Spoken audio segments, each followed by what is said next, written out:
ఇప్పుడు ఇందాక చెప్పారు మీరు ఎవరన్నా హీరోని కానీ ఎవరన్నా వ్యక్తిని కానీ మోసం చేశారంటే రవితేజ అని చెప్పారు. అలా మిమ్మల్ని ఎవరన్నా మోసం చేశారా ఇప్పటివరకు? చేశాడు సార్. ఎవరు? ఒక హీరో మేనేజర్ చేశాడు. ఓకే, ఎట్లా అండి? ఎట్లా ఇక మోసం చేశాడు అంతే, మోసపోయాను. చెప్పండి, ఫ్రాంక్లీగా చెప్తా అన్నారు. మళ్ళీ ఫ్రాంక్లీ అంటే ఇక మోసం చేశాడు అంతే, మోసం అంటే మోసం చేశాడు, ఫ్రాంక్లీగా చెప్తున్నా. ఇప్పుడు సినిమా చీట్ చేశాడు. సినిమా తీసిన ఒక హీరో మేనేజర్ ఎలా ఏం చేశాడు? ఇక అన్ని విధాలా వాడుకున్నాడు మనని.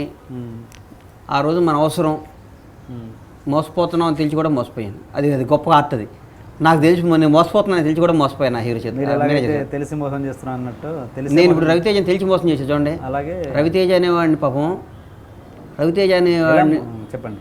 రవితేజ అనేవాడు ఏదో పొలం కొన్నాను సార్. ఒక రవితేజకి ఒక పొలం ఇచ్చాను నేను, కొన్నాడు నా దగ్గర. పాపం ఆయన ప్రేమగా కొనుక్కున్నాడు పొలం. ఆ పొలాన్ని కింద నాది ఇంకో 30 ఎకరాల పొలం ఉంది. 30 ఎకరాలు అమ్మాలంటే 25 ఎకరాలు ఇస్తేనే అమ్ముతా అన్నాడు. ఓకే, 30 నాది 40 ఉంది. అప్పుడు రవితేజ దగ్గర పోయి అబద్ధం చెప్పి, అన్న నీదేదో గవర్నమెంట్ వాళ్ళు అక్విజిషన్ చేస్తున్నారు, అమ్మేద్దామని. నమ్మాడు పాపం. నమ్మి ఇచ్చాడు. చాలా బాధపడ్డారు అసలు పాపం. వీడు చాలా మంచివాడే, రవితేజ సినిమా తీసి 5 కోట్ల డబ్బులు మిగిలినాయి మనకి, అయినా మోసం చేస్తున్నానే అని ఫీల్ అయ్యా. కానీ ఏదో ఒక రోజు ఆ రుణం తీర్చేసుకుంటారు రవితేజ.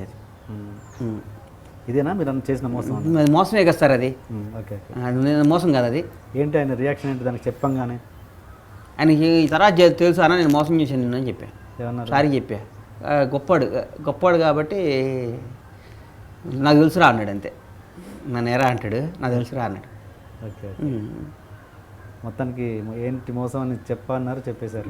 చెప్పారంటే రవితేజ పాపం నిజాయితీ పడు కదా సార్ పాపం. ఆయనతో ఉన్న మీకు రిలేషన్ ఏంటి? ఆయన క్యారెక్టర్ గురించి ఆయన మీ రిలేషన్ చెప్పండి. అంటే కష్టపడి పైకి వచ్చిన 100% చిరంజీవి తర్వాత 100% ఈ రోజుకి కూడా డబ్బు విలువ తెలుసు నాకు. డబ్బుని ఇష్టపడేవాళ్ళు అంటే నాకు మోజు సార్ బాగా.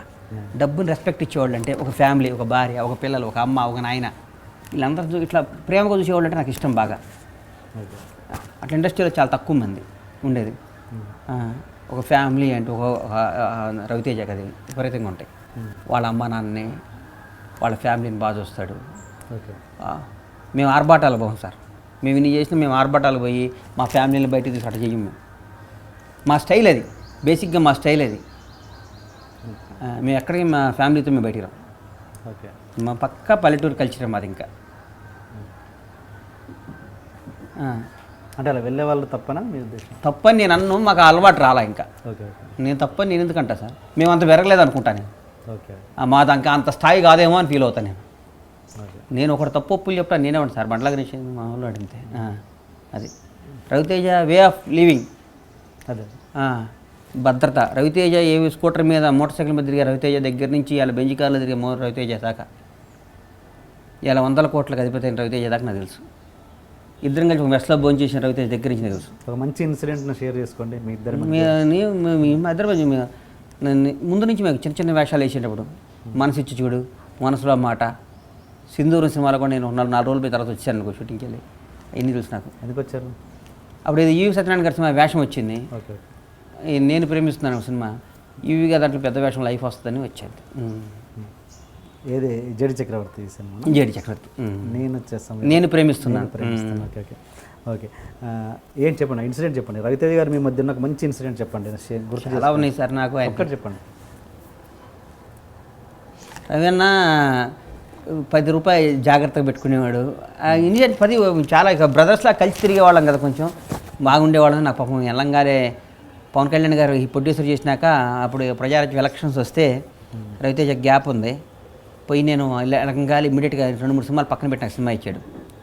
ఆ సినిమా జస్ట్ యావరేజ్ అయినా నాకు 5 కోట్లు మిగిలినాయి. 110 రోజులు సినిమా రిలీజ్ చేశా. ఆంజనేయులు. పాపం డైరెక్టర్ కానీ కిక్ అనిపించింది. అది అమ్మ సినిమా అంటే ఈజీగా అనిపించింది నాకు. ఫస్ట్ ఎదురు దెబ్బ తగిలితే భయపడతాం కదా సార్, నాకు ఎదురు దెబ్బ తగల ఫస్ట్. కొంత మీరు స్టార్ డైరెక్టర్లు వెంబడి పదే బదులు కొంతమంది విషయం ఉండి పాపం వెనకబడిపోతుంటారు, లైక్ పరశురామ్. అలాంటి వాళ్ళని మళ్ళీ ఎందుకు లిఫ్ట్ ఇవ్వాలి? నేను ఇస్తాను. బొజ్జుకి సినిమా చేస్తానంటే అది గీతాడు సినిమా ఉందన్నా నేను చేస్తాను. అది టాలెంట్ ఉంది సార్. అదే నేను ఇక నుంచి కొత్త రైటర్లు పరిచయం చేస్తానని చెప్తున్నాగా మీకు. చూస్తున్న మన ఐ డ్రీమ్ వాళ్ళ ప్రేక్షకుల సాక్షిగా, టీఎన్ఆర్ సాక్షిగా, అందరికి చెప్తున్నా, కొత్త డైరెక్టర్ని పరిచయం చేస్తా, చిన్న సినిమాలు తీస్తా, వెల్ గుడ్. డౌటే లేదు ఇది. కొత్త నా మీద నా కనీసం నా బ్యానర్లో 10 మంది కొత్త డైరెక్టర్లు వస్తారు కనీసం. 10 మంది కొత్త డైరెక్టర్కి లైఫ్ ఇస్తాను నేను. కొత్త వాళ్ళని డిజాస్టర్ సినిమాలు తీసిన వాళ్ళు కూడా మంచి కథ తీస్తే సినిమా చేస్తా. ఫిక్స్ అయిపోయా. ఎంత లో బడ్జెట్ అంటే 1 crore లో? బడ్జెట్ ఏముందో సార్, 1 crore అటు దీని 10 కోట్లు మినిమంతో తీస్తా సినిమా. 1 కోటి 50 లక్షలతో నేను సినిమా తీయ. ఓకే. నాకు ఆనం 10 కోట్లతో సినిమా తీస్తా మినిమం. కొత్త వాళ్ళతో అది వర్కౌట్ కాదుగా. వర్కౌట్ రిలీజ్ అయినా చేస్తా.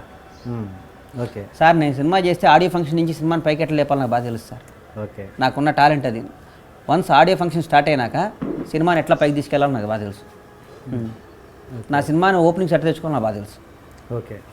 అండ్ ఇప్పుడు కొత్తగా వచ్చే మీరంటే మీరు ఇంత అనుభవం చూశారు, కొత్తగా వచ్చే ఇండస్ట్రీలకి సినిమాలు తీయాలి అనుకునే వచ్చే ప్రొడ్యూసర్లకి మీరు ఇచ్చే గైడెన్స్ ఏంటి? నేను గైడెన్స్లో ఇస్తా సార్. ఇస్తారండి మీరు మీ అనుభవంతో? నేను ఇవ్వలేను. నేను గైడెన్స్ నేను ఎందుకు ఇస్తా? గైడెన్స్ ఇస్తే నా తెలివిని ఇంకోటికి అప్పటి నేను ఎందుకు ఫ్రీగా అమ్ముతానా? నేనేమన్నా ఇది ఫ్రాంక్లీ ఆన్సర్. నేను ఎందుకు చెప్తా? నా బ్రెయిన్, నేను హీరోలు నెట్ కొట్టుకోవాలి, హీరోలు నెట్ సెట్ చేయాలి, నేను ఆలోచిస్తా. కానీ మరి ఇట్లా పోయి ఇట్లా చేసుకోవడం హీరోలు నేను ఎందుకు చెప్తా? నా వ్యాపారం సీక్రెట్ నేను ఇంకోటికి ఎందుకు చెప్తా? నేను చెప్పనట్లు.